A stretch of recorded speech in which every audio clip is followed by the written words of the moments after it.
Dalam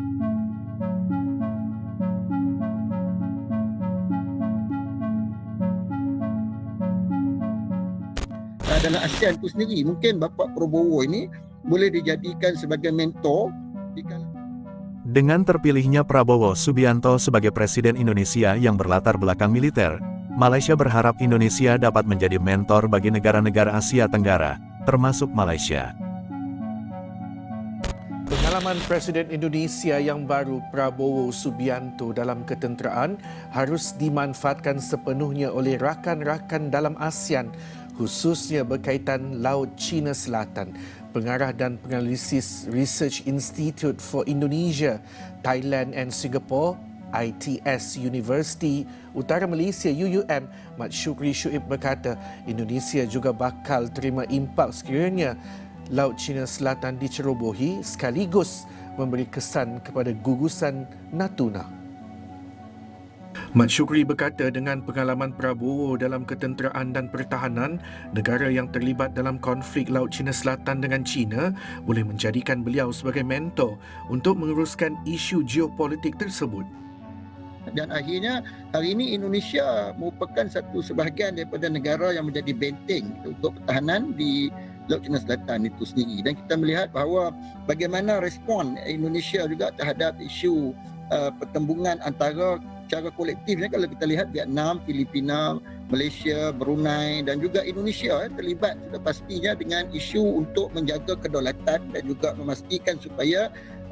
kawasan ekonomi eksklusif yang kita teroka selama ini di kalangan negara-negara ASEAN itu sendiri,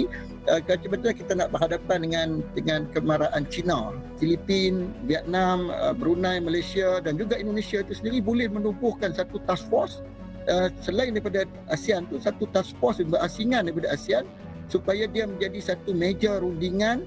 untuk membolehkan apa pilihan tindakan yang boleh dilakukan oleh negara-negara ASEAN yang mempunyai sempadan dan kepentingan berpotensi tinggi mengenai Laut Cina Selatan itu sendiri. Jadi dia kena ada satu caucus, satu komiti, satu jawatankuasa, task force yang mungkin Bapak Prabowo boleh mencadangkan sesuatu perkara yang melibatkan kesemua negara yang terlibat dengan masalah ataupun konflik yang melibatkan hubungan Malaysia-China mengenai Laut Cina Selatan itu sendiri atas kapasiti beliau dan pengalaman beliau sebagai orang yang pernah terlibat dengan strategi ketenteraan dan juga strategi keselamatan.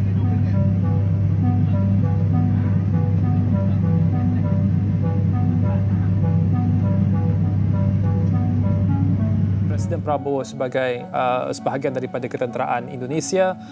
dan juga bila sebut tentang ASEAN, Laut Cina Selatan itu antara isu yang hangat diperkatakan walaupun Indonesia bukanlah sebahagian daripada negara yang menuntut sebahagian daripada Laut Cina Selatan, tetapi ada perkongsian yang menunjukkan bagaimana tentera Indonesia juga bersama dengan tentera Malaysia di perairan Laut Cina Selatan itu untuk mempertahankan wilayah kita. Itu mungkin antara satu babak yang menyentuh hati ramai di kalangan kita rakyat Malaysia. Dalam hal itu, Doktor, kehadapan ini bagaimana kerjasama di antara kedua negara dalam konteks ASEAN dan pertahanan untuk kita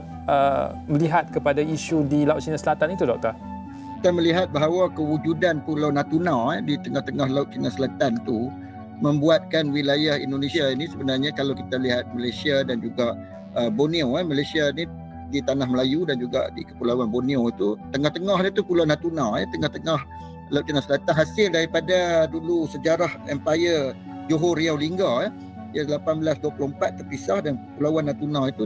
terletak di bawah Riau dan akhirnya hari ini Indonesia merupakan satu sebahagian daripada negara yang menjadi benteng untuk pertahanan di Laut Cina Selatan itu sendiri. Dan kita melihat bahawa bagaimana respon Indonesia juga terhadap isu pertembungan antara secara kolektif kalau kita lihat Vietnam, Filipina, Malaysia, Brunei dan juga Indonesia terlibat sudah pastinya dengan isu untuk menjaga kedaulatan dan juga memastikan supaya kawasan ekonomi eksklusif yang kita teroka selama ini di kalangan negara-negara ASEAN itu sendiri, betul kita nak berhadapan dengan kemarahan China. Jadi dalam aspek ini kepakaran yang dipunyai oleh Bapak Presiden Prabowo ini yang merupakan individu ketiga yang pernah terlibat dalam aspek ketenteraan ni, termasuklah juga beliau pernah menjadi Menteri Pertahanan. Kalau kita lihat dulu dia ada merupakan pesaing kepada Presiden Jokowi itu sendiri, ya. Tetapi selepas selesai pilihan raya, ini yang bagusnya mengenai politik Indonesia ini, apabila beliau, walaupun beliau tewas dalam pemilihan yang sebelum ini, tetapi beliau tetap menerima jawatan apabila dilantik oleh Presiden Jokowi yang sebelum ini sebagai Menteri Pertahanan. Jadi beliau menerima pelantikan tersebut. Ini menunjukkan satu keadaan harmoni, keamanan yang baik dalam politik Indonesia itu sendiri. Apabila orang yang bertembung dalam pilihan raya akhirnya boleh bersama-sama duduk dalam kabinet. Ya, dalam kabinet kita lihat ada 34 menteri dan salah seorang daripadanya adalah Presiden yang hari ini, iaitu Bapa Prabowo itu sendiri. Jadi dalam aspek keselamatan ni, selepas daripada Presiden Soeharto dan juga SBY, Presiden Susilo, ini Presiden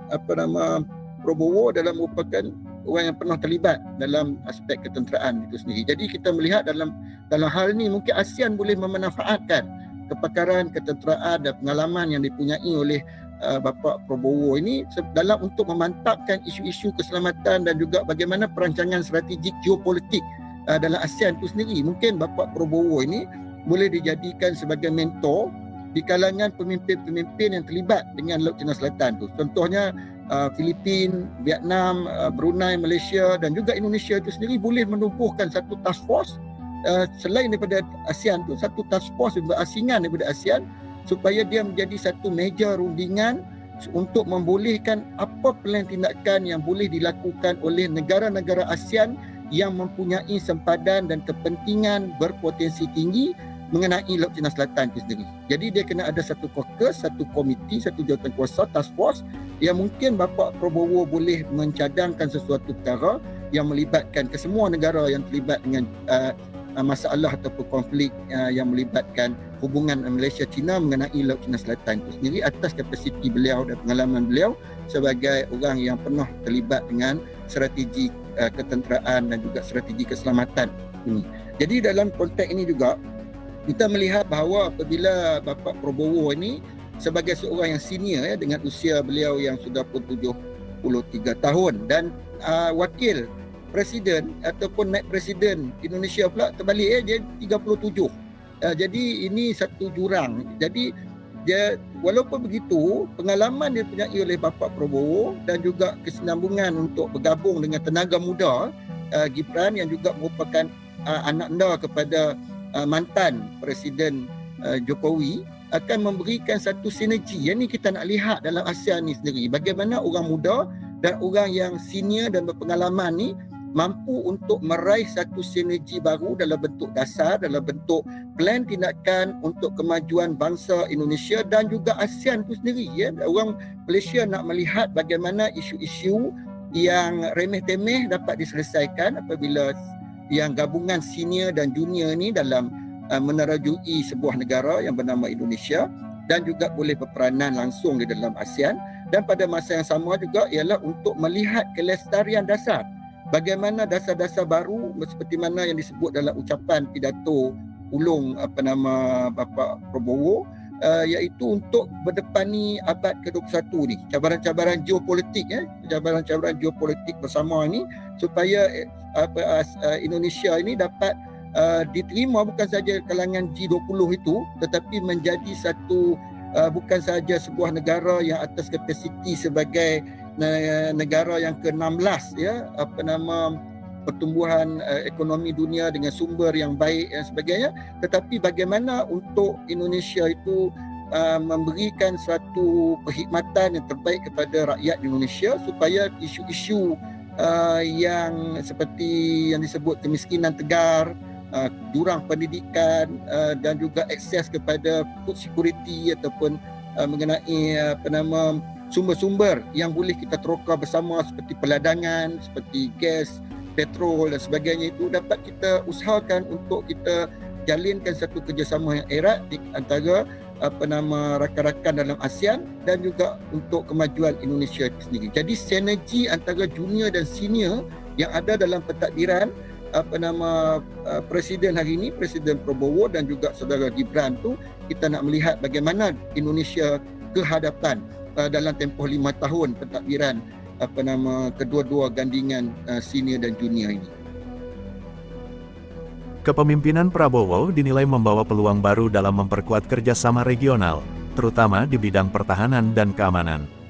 Sebagai negara dengan pengaruh besar di kawasan, Indonesia diharapkan dapat berbagi pengalaman dan strategi untuk meningkatkan stabilitas dan kemandirian ASEAN. Malaysia pun optimis bahwa hubungan kedua negara akan semakin erat di bawah kepemimpinan Prabowo, yang diharapkan mampu memberikan inspirasi dan arahan bagi tetangga-tetangganya dalam menghadapi tantangan global bersama.